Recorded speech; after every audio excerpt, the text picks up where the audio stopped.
નમસ્તે મિત્રો, કેમ છો? મજામાં છો ને? મિત્રો, નિષ્ઠા કોચિંગ નામની YouTube ચેનલમાં આપનું હાર્દિક સ્વાગત છે.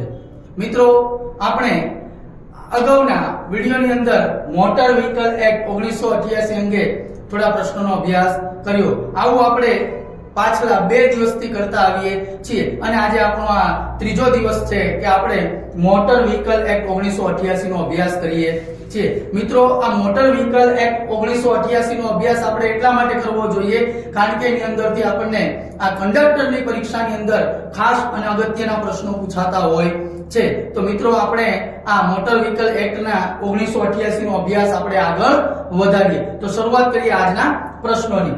પ્રશ્ન નંબર આજનો આપણો પહેલો છે કે કઈ કલમ મુજબ એસટી બસમાં વિના ટિકિટે મુસાફરી કરતા માલુમ પડતા મુસાફરો પાસેથી કેટલો દંડ વસૂલ કરવામાં આવે છે? તો મિત્રો, સૌપ્રથમ તો હું તમને વાત કરી દઉં કે એસટી બસની અંદર મુસાફરી કરતા હોઈએ અને આપણે ટિકિટ ના ખરીદીએ એ ખરેખર તો આપણી શું છે? ગેરવ્યાજબી વાત છે અથવા તો આપણો ખરેખર કાયદેસરનો ગુનો ગણાય. કારણ કે એસટી દ્વારા આપણને જે સેવા આપવામાં આવી છે એ સેવા બદલ એને આપણે ટિકિટ ચૂકવવી કેવી છે? જરૂરી છે. પરંતુ ઘણીવાર આકસ્મિકતા એવું બની જતું હોય છે અથવા તો અમુક મિત્રો દ્વારા જાણી જોઈને આવું બનતું હોય છે, બરાબર છે, અથવા તો ટૂંકો રન છે કે ભાઈ ટિકિટની જરૂરિયાત નથી, આવી બેદરકારી આપણાથી તો થાય જ છે પણ ઘણીવાર કંડક્ટર દ્વારા પણ થતી હોય છે. તો બંને પોતપોતાનું નિરાકરણ શું કરવું જોઈએ?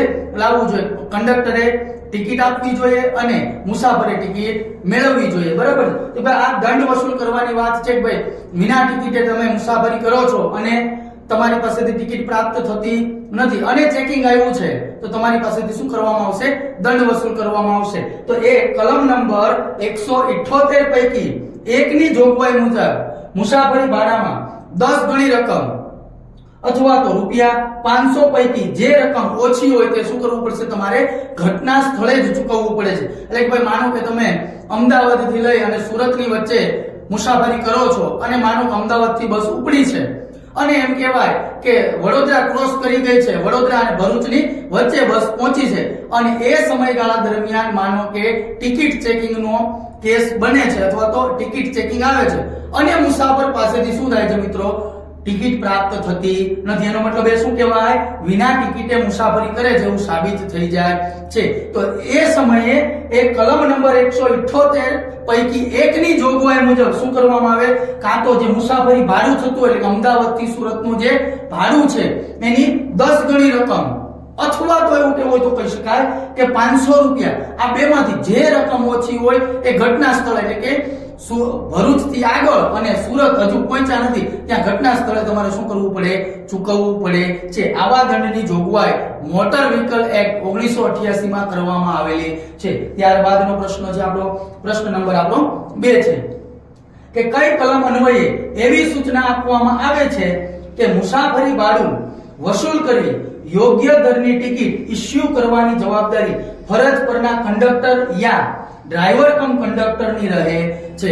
તો મિત્રો, આપણે બધા જાણીએ છીએ કે બસની અંદર ટિકિટ આપવાની જવાબદારી કોની છે? તો ભાઈ કાં તો કંડક્ટરની હોય અથવા તો એવું કહેવાય ડ્રાઈવર કમ કંડક્ટર. ઘણીવાર આપણે એવી બસોમાં પણ મુસાફરી કરી હોય કે જેમાં કંડક્ટર હોતા નથી, ડ્રાઈવર પોતે જ શું થાય? કંડક્ટર બની અને મુસાફરી આપણને કરાવતા હોય છે. તો એક ટિકિટ આપવાની જવાબદારી કોની રહે? કાં તો કંડક્ટરની રહે છે અથવા તો ડ્રાઈવર કમ કંડક્ટરની. એ કલમ નંબર 178 પૈકી 2 ની અંદર આવું શું કરવામાં આવ્યું છે? આપણને જણાવવામાં આવેલું છે કે ભાઈ ટિકિટ આપવી એટલે કે ટિકિટ ઇસ્યુ કરવી એ કોની જવાબદારી છે? કંડક્ટરની છે અથવા તો ડ્રાઈવર કમ કંડક્ટરની રહે છે. પછીનો પ્રશ્ન છે આપણો પ્રશ્ન નંબર છે આપણો 3જો પ્રશ્ન કે કઈ કલમ મુજબ ફરજ પરના કંડક્ટર યા ડ્રાઈવર કમ કંડક્ટર ભાડું વસૂલ્યા વિના અથવા તો ભાડું વસૂલ્યા બાદ ટિકિટ ન આપે અથવા તો બિન અધિકૃત ટિકિટ આપે યા ઓછા દરની ટિકિટ આપે તો તેને શું સજા આપવામાં આવે છે? મિત્રો, ઘણીવાર આવું બનતું હોય છે. આપણે કોઈ વ્યક્તિ ઉપર આરોપ નથી લગાવી દેતા કે આ વ્યક્તિ આવી રીતે ટિકિટો આપે છે, પણ ઘણીવાર આપણે સમાચાર પત્રની અંદર અથવા તો ન્યૂઝ ચેનલની અંદર આવું આપણે ઘણીવાર સાંભળતા હોઈએ છીએ કે ભાઈ કંડક્ટર અથવા તો ડ્રાઈવર કમ કંડક્ટર દ્વારા શું કરવામાં આવે? ભાઈ ભાડું વસૂલી લે પણ ટિકિટ આપતા નથી અથવા તો એવું બને છે બિન અધિકૃત બિનઅધિકૃત એટલે કે ભાઈ આગળના સ્ટેન્ડ સુધીની ટિકિટ હતી છતાં એ ટિકિટ આપણને આપી દે છે પણ એ ખરેખર વેલિડ ગણાતી નથી, અથવા તો એવું પણ બને કે ખરેખર તમારું ભાડું થાય છે 400 રૂપિયા પણ તમને 150 રૂપિયાની ટિકિટ જ શું કરવામાં આવે, ફાળવવામાં આવે. આપણે આવો કોઈ પણ કંડક્ટર અથવા તો ડ્રાઈવર ઉપર આવો આરોપ લગાવતા નથી, પરંતુ મિત્રો ઘણીવાર આવું સમાચારમાં સાંભળેલું છે અથવા તો ન્યૂઝ ચેનલમાં શું કરેલું છે, જોયેલું છે, અને છાપા જેને આપણે કહીએ છીએ સમાચાર પત્ર એમાં વાંચેલું પણ ઘણીવાર છે. એટલા માટે આવું અને આપણા મોટર વ્હીકલ એક્ટમાં આવેલો છે એટલે આપણે પ્રશ્નને શું કરીએ છીએ, આવરી લઈએ છીએ. તો મિત્રો કલમ નંબર 178 પૈકી 1 અને કલમ નંબર 178 પૈકી 2 મુજબ ફરજ પરની શું ગણવામાં આવે કે ભાઈ કંડક્ટરની ફરજ છે કે ભાઈ આપણે શું કરવું જોઈએ કે ભાઈ ટિકિટ ફાળવવી જોઈએ, એ પણ કેવી, યોગ્ય દરની ફાળવવી જોઈએ. એટલે કે ફરજ પરની શું ગણવામાં આવે છે કે ભાઈ બેદરકારી ગણવામાં આવે છે. અને એસટી નિગમની એટલે કે ખાતાકીય કાર્યવાહી હાથ ધરવાની જોગવાઈ આ કલમ નંબર 178 પૈકી 1 અને 2 માં કરવામાં આવી છે. આવા કિસ્સામાં વધુમાં વધુ કેટલા રૂપિયાનો, 500 રૂપિયાનો દંડ કરી શકાય, એટલે કે 500 રૂપિયા અથવા તો 500 ની નીચેનો દંડ કરવામાં આવશે. ત્યારબાદનો પ્રશ્ન છે, પ્રશ્ન નંબર આપણો ચોથો છે કે કઈ કલમ અન્વયે અધિકૃત ડ્રાઇવિંગ લાયસન્સ ન ધરાવનાર શખ્સને વાહન ચલાવવા આપનાર માલિકને શું સજા કરવામાં આવે છે. તો મિત્રો ખરેખર તો વાત એવી છે કે જ્યાં સુધી તમને ડ્રાઇવિંગ લાયસન્સ પ્રાપ્ત ન થાય ત્યાં સુધી તમારે ડ્રાઇવિંગ કરવાનું હોતું નથી. પણ ઘણીવાર શું થાય, નજીકના સગા હોય, મિત્રો હોય, એને શું છે ડ્રાઇવિંગ લાયસન્સનું પૂછતા નથી અને છતાં પણ શું કરી દે છે, ડ્રાઇવિંગ કરવા માટે એટલે કે વાહન ચલાવવાની પરવાનગી આપી દેતા હોય છે, જે ખરેખર કઈ કેવું હોય તો કહી શકાય ગુનો બને છે. તો કલમ નંબર 180 અન્વયે વધુમાં વધુ 1000 નો દંડ અથવા તો 3 માસની જેલની સજા કરવાનું શું કરવામાં આવ્યું છે, નક્કી કરવામાં આવ્યું છે. એટલે મિત્રો આપણે અત્યારથી એટલે કે હવે સજાગ થઈ જશું કે આપણા મિત્રો હોય, સગા સંબંધીઓ હોય કે સ્નેહીઓ હોય, જો એમની પાસે અધિકૃત ડ્રાઇવિંગ લાયસન્સ ન હોય તો આપણે આપણું વાહન એમને ચલાવવા આપીશું નહીં. કારણ કે મોટર વ્હીકલ એક્ટ 1988 એવું કહે છે, એની કલમ નંબર 180 કે જો આવું થશે અને એ વ્યક્તિ પકડાશે તો વાહન માલિકે શું કરવું પડશે, તો ભાઈ કાં તો 1000 રૂપિયાનો દંડ આપવો પડશે અથવા તો એને 3 માસની જેલની સજા પણ થઈ શકે છે. ત્યારબાદનો પ્રશ્ન છે આપણો, પ્રશ્ન નંબર છે આપણો 5મો પ્રશ્ન કે કઈ કલમ અન્વયે નશો કરેલી હાલતમાં વાહન ચલાવવાનો પ્રથમ ગુનો કર્યો હોય તે તારીખથી 3 વર્ષ દરમિયાન બીજી વખત જો આવો ગુનો કરનારને કઈ સજા મુકરર કરવામાં આવી છે. ભાઈ કોઈ વ્યક્તિ એકવાર એમ કહેવાય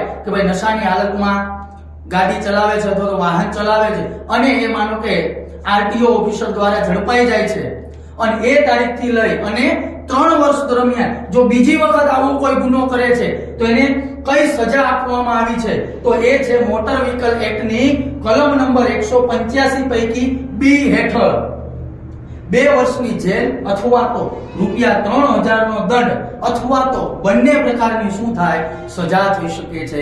કાં તો એમ કહેવાય કે ભાઈ 2 વર્ષની એને જેલની સજા થાય અથવા તો એવું પણ બની શકે કે ₹3000 એની પાસેથી શું કરવામાં આવે, દંડ પેટે વસૂલ કરવામાં આવે છે. અને ક્યારેક એવું પણ બની શકે કે દંડ 3000 રૂપિયા વસૂલ કરી શકે અને સાથે સાથે એમ કેવું હોય તો કહી શકાય એને 2 વર્ષની શું થઈ શકે, કોઈ સજા પણ થઈ શકે છે. બરાબર છે. હવે પછીનો પ્રશ્ન છે આપણો, પ્રશ્ન નંબર આપણો 6 છે કે ભાઈ કઈ કલમ અન્વયે અકસ્માત સબબ પ્રથમ ગુના માટે અને બીજી વખત આવા ગુના માટે કઈ સજા મુકરર કરવામાં આવી છે. તો મિત્રો વાહન ચલાવતા આપણે ઘણીવાર અકસ્માત નો ભોગ બનીએ છીએ અથવા તો આપણા દ્વારા પણ અકસ્માત થતું હોય છે. એટલે કે જો પહેલી વાર આપણે અકસ્માત કર્યું અને ગુનો થઈ ગયો છે એટલે કે આપણા વિરુદ્ધ પોલીસ સ્ટેશનની અંદર અરજી દાખલ થઈ ગઈ, એફઆઈઆર લોન્ચ થઈ ગઈ છે, એટલે કે આપણી ઉપર કેસ થઈ ગયો છે, તો આવો ને આવો કેસ બીજી વાર જો આપણી ઉપર થાય તો આપણને કઈ સજા ફટકારવામાં આવશે અથવા તો કઈ સજા નક્કી સરકાર દ્વારા અને મોટર વ્હીકલ એક્ટ દ્વારા નક્કી કરવામાં આવી છે એની માહિતી આપણે મેળવીએ. તો મિત્રો મોટર વ્હીકલ એક્ટની કલમ નંબર 187 હેઠળ પ્રથમ ગુના માટે 3 માસની શું થઈ શકે, તો ભાઈ જેલ થઈ શકે છે ભાઈ. બરાબર. કેમ કે ભાઈ અકસ્માત કરવો એ કઈ આપણને એમ કહેવાય કે ફરવા માટેની જે પરવાનગી આપી, સ્વતંત્રતા આપી છે, તો અકસ્માત કરવાની આપણને કાયદાએ સ્વતંત્રતા આપી નથી. તો જો આવો તમે પ્રથમવાર આવો ગુનો થાય છે એટલે કે જીવલેણ ગુનો હોય જેનું બહાર બાહ્ય રીતે સમાધાન થઈ શકે તેમ ના હોય અને એમ કહેવાય કે પોલીસ સ્ટેશનની અંદર કેસ દાખલ થઈ ગયો છે તો પ્રથમ ગુના માટે 3 માસની જેલ અથવા વધુમાં વધુ કેટલા રૂપિયા તો 500 રૂપિયાના દંડની જોગવાઈ કરવામાં આવેલી છે. કાં 3 માસની સજા થશે જેલની અથવા તો તમારી પાસેથી વધુમાં વધુ 500 રૂપિયા વસૂલી શકાશે. અને જો બીજી વખત આવો ગુનો કરવામાં આવે તો 6 માસની જેલ અથવા વધુમાં વધુ 1000 રૂપિયા દંડની જોગવાઈ કરવામાં આવે છે અથવા બંને પ્રકારની શું થઈ શકે સજા થઈ શકે. એકવાર તમારો ગુનો થઈ ગયો છે એમાં માનો કે તમને 500 રૂપિયા આપી અથવા તો 500 રૂપિયા ભરી અને તમે શું થાવ છો ત્યાંથી છુટકારો પ્રાપ્ત કરી લ્યો એટલે ગુનો શું થઈ જાય તમારો ત્યાં પૂરો થઈ જાય. પણ ફરી પાછું બીજી વાર જ્યારે આવો ગુનો બને છે ત્યારે તમને શું કરવામાં આવે કાં તો 6 માસની જેલની સજા ફટકારવામાં આવે છે અથવા તો તમારી પાસેથી શું થાય 1000 દંડ લેવામાં આવે છે અથવા 1000 દંડ પણ વસૂલ કરશે અને સાથે સાથે તમને શું થશે ભાઈ તો ભાઈ 6 માસની સજા પણ ફટકારવામાં આવશે. બરાબર છે. એટલે આપણે એના માટે પણ થોડી કાળજી રાખીશું મિત્રો.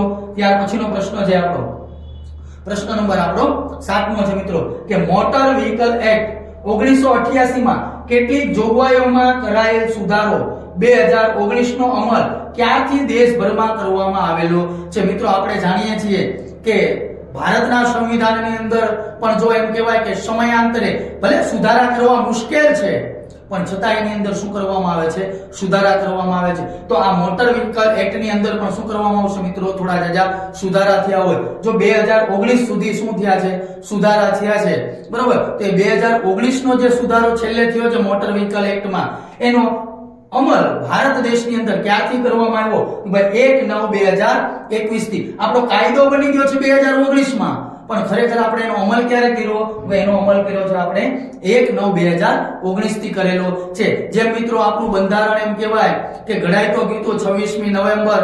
1949 ની અંદર પરંતુ એનો અમલ આપણે ક્યારે કર્યો હતો 26મી જાન્યુઆરી 1950 થી આપણે એનો અમલ કર્યો હતો. એવી જ રીતે આ કાયદામાં સુધારા વધારા તો થઈ ગયા છે 2019 સુધીના બરાબર પણ એનો અમલ ક્યારથી કર્યો 1/9/2021 થી એને અમલમાં મૂકવામાં આવેલી છે અને જે સમગ્ર દેશભરમાં અમલમાં મૂકવામાં આવેલી છે. ત્યાર પછીનો પ્રશ્ન છે પ્રશ્ન નંબર આપણો 8મો પ્રશ્ન છે કે ઓવર સ્પીડ થી વાહન ચલાવવા સબબ કેટલો દંડ કરવામાં આવે છે. તો મિત્રો આપણે ખરેખર નક્કી ગતિ મર્યાદાઓ નક્કી કરેલી હોય છે. એ ગતિ કરતા તમારે વધારે ગતિથી જો તમે એમ કહેવાય કે વાહન ચલાવો છો તો એ માટે તમને સજા થઈ શકે છે. સજામાં તો શું કરવામાં આવે તો દંડ વસૂલ કરવામાં આવે છે. તો એ દંડ છે ₹2000 નો વસૂલ કરવામાં આવે છે. ત્યાર પછીનો પ્રશ્ન છે મિત્રો પ્રશ્ન નંબર આપણો 9મો છે કે જોખમી ડ્રાઇવિંગ કરનારને કેટલો દંડ કરવામાં આવે છે.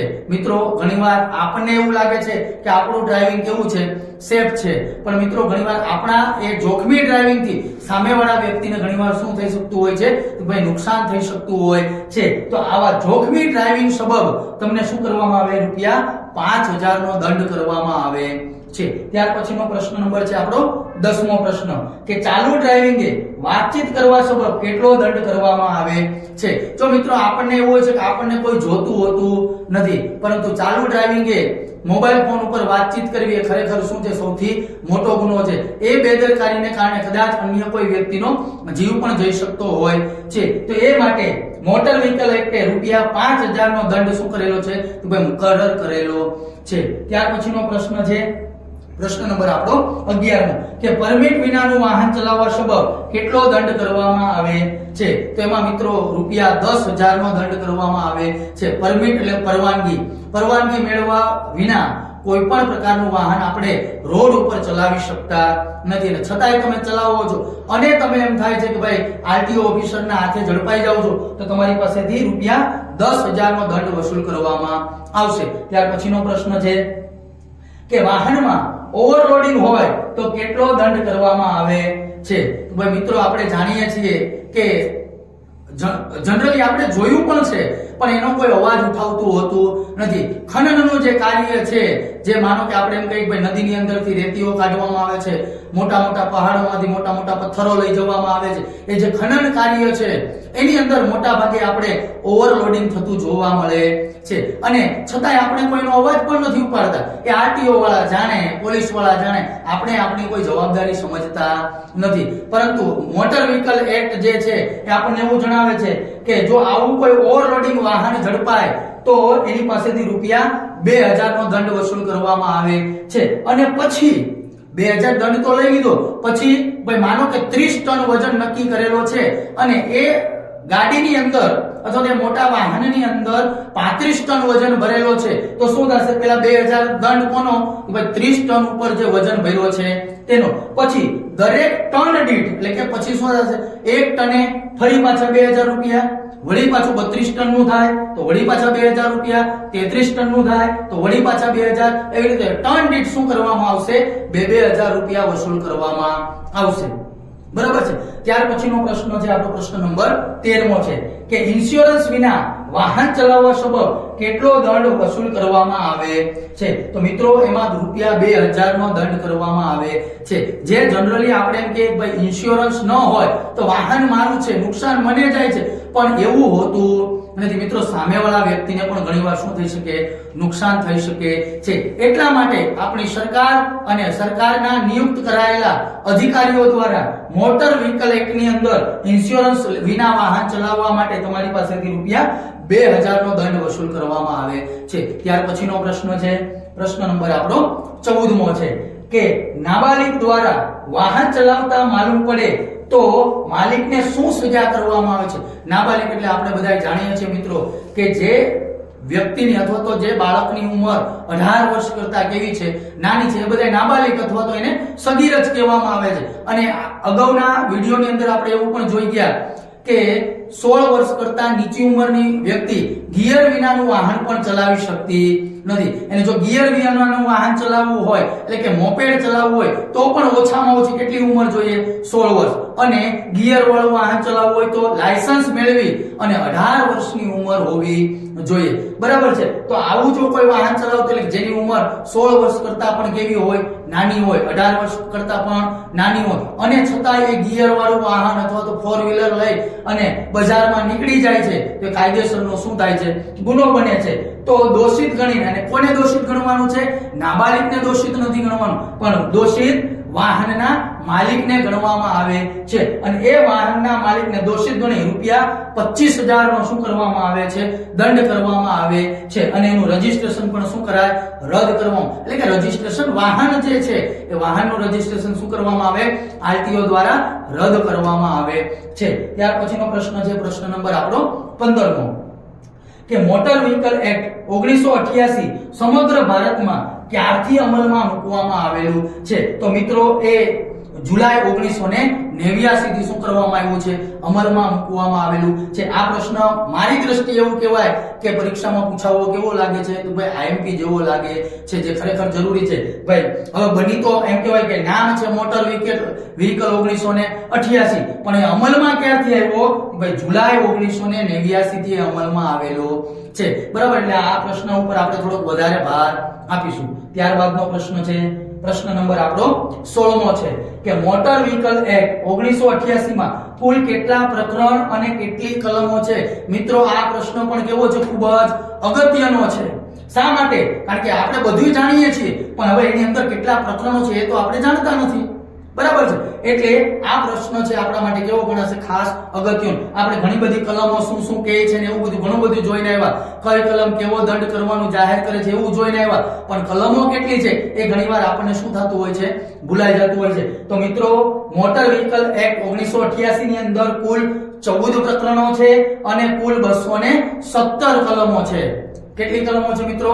217, અને કુલ 14 જેટલા પ્રકરણો જોવા મળે છે. ત્યારબાદનો પ્રશ્ન છે પ્રશ્ન નંબર આપણો 17મો છે કે કયા વાહનને સાંધાઓ વાળું વાહન કહેવાય છે? એટલે કે જોડાયેલું વાહન કહેવાય. આપણે ઘણીવાર જનરલી જોતા હોય તો એમાં જોઈએ કે સેમી ટેલર ને જોડવામાં આવ્યું હોય તો તે વાહનને શું કહેવાય? સાંધાવાળું વાહન કહેવાય. જનરલી એની કેબિન જે હોય, મોટા મોટા ટ્રક જોયો, કન્ટેનર ટ્રક, તો તો કન્ટેનર ટ્રક કેવું હોય, એન્જિન એનું અલગ હશે, ટૂંકમાં કહેવામાં આવે તો એની કેબિન અલગ અને પાછળનું ટ્રેલર પણ કેવું હશે, અલગ. તો એ બધા કેવા વાહનો કહેવાય, સાંધાવાળા. પછી આપણે ખાસ કરીને જોતા હોય ટ્રેક્ટર અને એનું ટ્રેલર, તો બંનેના નંબર અલગ અલગ હશે. તમે જોજો રજીસ્ટ્રેશનમાં ટ્રેક્ટરનો નંબર એ અલગ અને એની પાછળ જોડવામાં આવતી ટ્રેલર, એટલે કે જેને આપણે ટ્રોલીના નામથી ઓળખીએ, એ ટ્રોલીનો નંબર એ કેવો હોય, બંને અલગ અલગ જોવા મળે છે. તો એ બધા વાહનો કેવા કહેવાય, આપણા સાંધાવાળા વાહનો ગણવામાં આવે છે. પછીનો પ્રશ્ન છે મિત્રો, પ્રશ્ન નંબર છે આપણો 18મો પ્રશ્ન, કે મોટર વ્હીકલ એક્ટ 1988 અન્વયે હળવા વાહનોની વજન મર્યાદા કેટલી મુકરર કરવામાં આવી છે? અગાઉના વિડિયોની અંદર આપણે જે એમ કહેવાય કે વજન વહાવીને લઈ જાય છે, તો વજનનું પરિવહન કરે છે, એવા વાહનોના આપણા વજનની વાત કરી હતી. હવે આપણે આપણા હળવા વાહનોની વાત કરીએ કે હળવા વાહનોની વજન મર્યાદા કેટલી નક્કી કરવામાં આવી છે? તો મિત્રો છે તે છે 7500 કિલોગ્રામ નક્કી કરવામાં આવેલી છે. ભાઈ 7500 કિલોગ્રામ જેટલું પરિવહન એની અંદર શું કરી શકાય, ગાડીના વજન સાથે એટલું લઈ જઈ શકાય છે. ત્યારબાદનો પ્રશ્ન છે આપણો પ્રશ્ન નંબર 19, કે મેક્સી કેબ માટે ડ્રાઈવર સહિત મુસાફરોની સંખ્યા કેટલી મુકરર કરવામાં આવી છે? એટલે આ ખાસ કરીને મેક્સી ટ્રક્સ ને એવું બધું જે આવે છે, બરોબર, કે જેની અંદર 6 થી 7 વ્યક્તિઓ જનરલી આપણે જતા જોઈએ છે, જે 4 વ્હીલ ટાઈપ જ હોય છે, પણ એને નામ મેક્સી આપવામાં આવેલું. કેબ એટલે કે જે ભાડે આપણે 4 વ્હીલો બંધાવીએ છીએ, તે 4 વ્હીલોમાં મુસાફર અને ડ્રાઈવર સહિત કેટલી સંખ્યા નક્કી કરવામાં આવેલી છે? તો એમાં ઓછામાં ઓછા 6 અને વધુમાં વધુ 12 ની સંખ્યા મુકરર કરવામાં આવેલી છે. ત્યાર પછીનો પ્રશ્ન છે પ્રશ્ન નંબર આપણો 20મો છે, કે મોટર વ્હીકલ એક્ટની કઈ કલમ મુજબ લાયસન્સ વિના જાહેર જગ્યા પર મોટર વાહન ચલાવી શકાય નહીં? આપણે જાણીએ છીએ મિત્રો કે લાયસન્સ વિના ખરેખર તો કોઈ પણ મોટર વ્હીકલ ચલાવી શકાતું નથી, પણ ઘણીવાર આપણે શું કરતા હોય, આકસ્મિકતાએ અને ઇમરજન્સીમાં આનો ઉપયોગ કરતા હોય, પણ જાહેર જગ્યાઓ પર આનો ઉપયોગ કરવો જોઈએ નહીં. છતાંય ઘણા મિત્રો કરતા હોય છે. એ હવેથી કેવા થઈ જશે, સાવચેત થઈ જશે, કારણ કે મોટર વ્હીકલ એક્ટની કલમ નંબર 3 મુજબ એ શું ગણાય છે, તો ભાઈ ગુનો ગણવામાં આવે છે. ત્યાર પછીનો પ્રશ્ન છે પ્રશ્ન નંબર આપણો 21મો છે, કે ડ્રાઇવિંગ લાયસન્સ કયા કયા સ્થળે વેલિડ ગણાય છે? તો ડ્રાઇવિંગ લાયસન્સ માટે કોઈ પણ સ્થળની જરૂરિયાત નથી, એ આપણા આખા સમગ્ર ભારતની અંદર કેવું ગણાય છે, વેલિડ ગણાય. આઈડી પ્રૂફમાં પણ ડ્રાઇવિંગ લાયસન્સ કેવું ગણાય છે, વેલિડ ગણવામાં આવે છે. ત્યાર પછીનો પ્રશ્ન છે આપણો પ્રશ્ન નંબર છે આપણો મિત્રો 22મો, કે મોટર વ્હીકલ એક્ટની કઈ કલમમાં ડ્રાઇવિંગ લાયસન્સ આપવાની જોગવાઈ કરવામાં આવી છે? કે ભાઈ ડ્રાઇવિંગ લાયસન્સ હવે કઈ કલમ અન્વયે આપવું જોઈએ બધાને, એની કલમ નંબર 9 ની અંદર શું કરવામાં આવી છે, જોગવાઈ કરવામાં આવી છે. ભાઈ જે લોકો ડ્રાઇવિંગ લાયસન્સ મેળવવાની અરજી કરે અને એને લાયક હોય તો એવાને લાયસન્સ આપવું જોઈએ, એવું કલમ નંબર 9 માં જણાવેલું છે. ત્યારબાદનો પ્રશ્ન નંબર આપણો 23મો છે, કે વાહનના હંગામી રજીસ્ટ્રેશનની મુદત કેટલી હોય છે? તો હંગામી રજીસ્ટ્રેશનની મુદત 1 મહિનાની હોય, જેને આપણે ખાસ કરીને વાહનો લેતા હોય ત્યારે એની ઉપર સૌપ્રથમ જે ટીસી નંબર લખાયેલો હોય એ કેવું છે, તો ભાઈ શરૂઆતી હંગામી રજીસ્ટ્રેશન છે, એના 1 માસની અંદર આપણે શું કરવાનું હોય, પૂરેપૂરું પાકું રજીસ્ટ્રેશન કરાવી લેવાનું રહે છે. ત્યાર પછીનો પ્રશ્ન છે કે આપણો 24મો, નાબાલિગ દ્વારા વાહન ચલાવતા માલુમ પડે તો નાબાલિગને શું સજા આપવામાં આવે છે? તો મિત્રો થોડી વાર પહેલા આપણે અગાઉ જોઈ ગયા કે નાબાલિગ દ્વારા વાહન ચલાવવામાં આવે તો એના માલિકને શું કરવામાં આવે છે, વાહનના માલિકને સજા ફટકારવામાં આવે છે, કે એના વાહનનું રજીસ્ટ્રેશન રદ કરી દેવામાં આવે છે અને વાહન માલિકને ₹25,000 નો દંડ ફટકારવામાં આવે છે. તો મિત્રો જો વાહન માલિકને આવો દંડ કરવામાં આવતો હોય અને એમ કહેવાય કે એના વાહનનું રજીસ્ટ્રેશન રદ કરવામાં આવતું હોય તો નાબાલિગને પણ અમુક અંશે સજા થવી જોઈએ. તો મિત્રો નાબાલિગને 25 વર્ષ સુધી ડ્રાઇવિંગ લાયસન્સ આપવામાં આવતું નથી. એનો મતલબ સ્પષ્ટ છે કે 18 વર્ષનો થાય છે મિત્રો, એટલે કે પુખ્ત વયનો થઈ જાય છે. તો પુખ્ત વયનો થતા જ એને શું થાય છે, ડ્રાઇવિંગ લાયસન્સ પ્રાપ્ત કરવાની એમ કહેવાય કે મંજૂરી મળી જાય છે અને અરજી આપી અને મેળવી શકે છે. પરંતુ જો એના દ્વારા એ નાબાલિગ હોય અને વાહન ચલાવતો માલુમ પડી જાય અને આરટીઓ દ્વારા એની સામે કેસ દાખલ કરવામાં આવે તો એને 25 વર્ષ સુધી ડ્રાઇવિંગ લાયસન્સ આપવામાં આવતું નથી. ત્યારબાદનો પ્રશ્ન છે પ્રશ્ન નંબર આપણો 25મો છે, કે વાહનની વજન મર્યાદા મોટર વ્હીકલ એક્ટની કઈ કલમમાં મુકરર કરવામાં આવી છે? મિત્રો આપણે હળવા વાહનના વજનની પણ વાત કરી અને એમ કહેવાય કે જે વજન પરિવહન કરી અને જે વાહનો લઈ જાય છે એટલે કે જે લોડિંગ વાહનો છે એ લોડિંગ વાહનોના વજનની પણ આપણે વાત કરી. તો આ વાત એમ કહેવાય કે મોટર વ્હીકલ એક્ટની કઈ કલમમાં આ વજનની એમ કહેવાય કે મર્યાદાઓ મુકરર કરવામાં આવી છે. તે કલમ નંબર 113 અન્વયે એમ કહેવાય કે વાહનની વજન મર્યાદાઓ શું કરવામાં આવી છે? મુકરર કરવામાં આવેલી છે. ત્યાર પછીનો પ્રશ્ન છે આપણો પ્રશ્ન નંબર 26મો છે કે મોટર વ્હીકલ એક્ટની કઈ કલમમાં વાહનની સ્પીડ લિમિટ એટલે કે ગતિ મર્યાદા અંગેની જોગવાઈ કરવામાં આવી છે? મિત્રો, વાહનની ગતિ મર્યાદા છે એ ખરેખર મારું એવું માનવું છે અંગત રીતે કે નક્કી કરેલી હોવી જરૂરી છે. ઘણીવાર આપણે રોડ ઉપરથી પસાર થતા હોય તો ત્યાં મોટું એવું બોર્ડ મારેલું હોય જેની અંદર 40 લખેલું હોય, અમુક જગ્યાએ આગળ ચાલીએ તો ત્યાં 80 લખેલું હોય છે, અમુક જગ્યાએ ચાલીએ ત્યાં 60 લખેલું હોય છે. એનો મતલબ સ્પષ્ટ એવું દર્શાવે છે કે આ જે તમે રોડ ઉપર પસાર થાવ છો ત્યાં 40 ની સ્પીડ એટલે કે 40 ની ગતિ મર્યાદા શું કરવામાં આવેલી છે? નક્કી કરવામાં આવેલી છે. આગળ ચાલો છો અને 60 નું બોર્ડ જોવો છો, એ 60 લખેલું છે એનો મતલબ ગતિ મર્યાદા કેટલી નક્કી કરેલી છે? 60 ની કરેલી છે. આગળ જાઓ છો એવું જ બોર્ડ રાઉન્ડ ની અંદર 80 લખેલું તમે જોવો છો રોડ ઉપર, બરોબર? એ બોર્ડ મારેલું છે 80 લખેલું, તો 80 લખેલું છે એ શું દર્શાવે છે? એ એની ગતિ મર્યાદા દર્શાવે છે. વાહન 80 ની સ્પીડ સુધી ચલાવી શકાય છે, એની ઉપર ચલાવી શકાતું નથી. અને મિત્રો, નજીકના સમયની અંદર જેવું વિદેશોની અંદર થઈ રહ્યું છે એવું ગુજરાતની અંદર પણ અમલમાં મૂકવા ગુજરાત સરકાર જઈ રહી છે અને ભારત સરકાર જઈ રહી છે કે જેમાં રોડ ઉપર કેમેરા લગાવેલા હશે કે જેનાથી તમારી ગાડીની સ્પીડ શું કરી શકાશે? ટ્રેક કરી શકાશે અને એના માટે તમારી પાસેથી દંડ પણ વસૂલ કરવામાં આવશે. જે જનરલી એ દંડ તમારા ઘરે અથવા તો તમારી પાસેથી નહીં લેવામાં આવે, તમારી કાર અને એમ કહેવાય કે મોટા વાહનો ઉપર જે ફાસ્ટેગ લગાવવામાં આવેલું છે એ ફાસ્ટેગ માંથી એનો દંડ શું કરી લેવામાં આવશે?